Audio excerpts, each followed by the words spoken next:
Now we call something contingency plan testing. Contingency plan testing means that we need to be able to test our system and test the plan that we have whenever there is any major change or effectiveness. Why? Because if there are changes, we want to make sure that our contingency plan is working. Contingency plan is a living document and it needs to be updated all the time. Now, our contingency plan testing, there are two types of testing. There's one we call the tabletop of the classroom exercise, and the second one we call the functional exercise or the simulated exercise. Now, when we are talking about the tabletop or classroom exercise, what do we mean? And when we are talking about the functional, what do we mean? Now, let's talk about the functional first. The functional exercise is just like we are running through the simulation to see how it's going to be like. Whereas the tabletop is more like we are sitting in the classroom and we're trying to talk about, okay, if this happens, what do we do? What do we do? And we are just doing that discussion and running through the scenario. In all this, we are taking notes of how it is being done and making sure that we are talking about the changes and we are recording all these changes.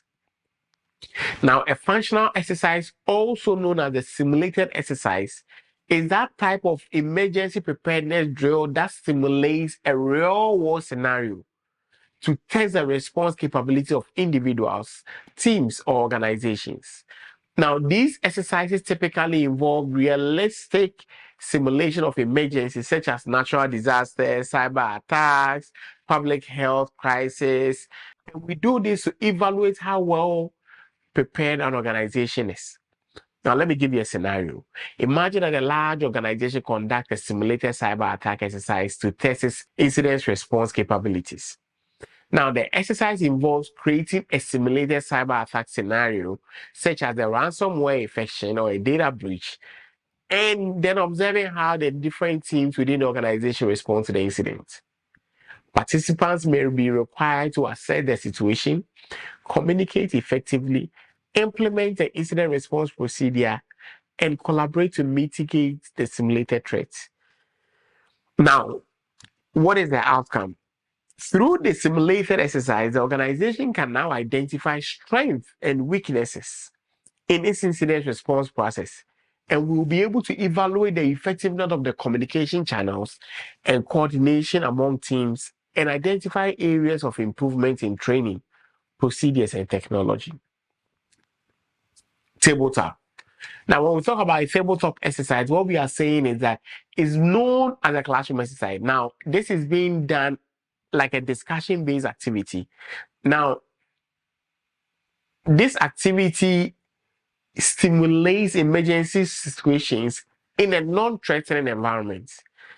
Participants discuss, analyze potential responses to the scenario, and we need to identify the gaps in the plan and procedures and develop strategies for improvement. Now, imagine a hospital conducts a tabletop exercise to test the response to a mass casualty incident. The exercise begins with a facilitator presenting a hypothetical scenario such as a bus crash resulting in multiple casualties. Participants, including hospital staff, emergency responders, and administrative personnel, discuss how they will respond to the incident. They review existing emergency plans, identify the roles, and make sure that everyone is being assigned to their roles and know their responsibilities. The discussion communication protocols and make decisions based on the evolving situation.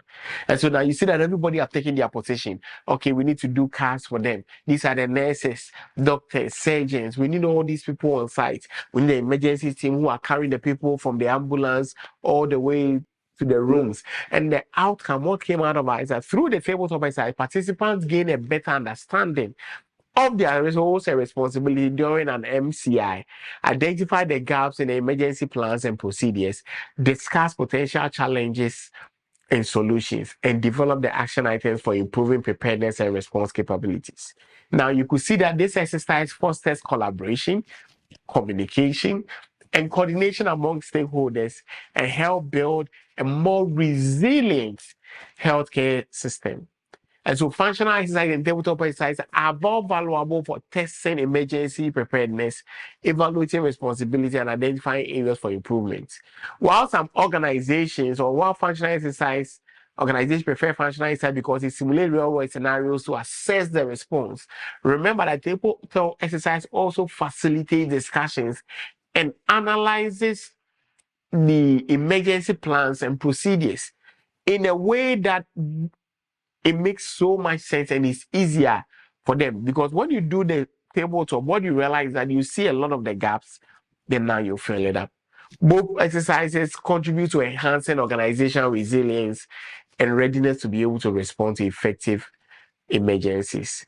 And that is all that I have to cover under contingency plan. Catch me in the next class when we talk about incident response.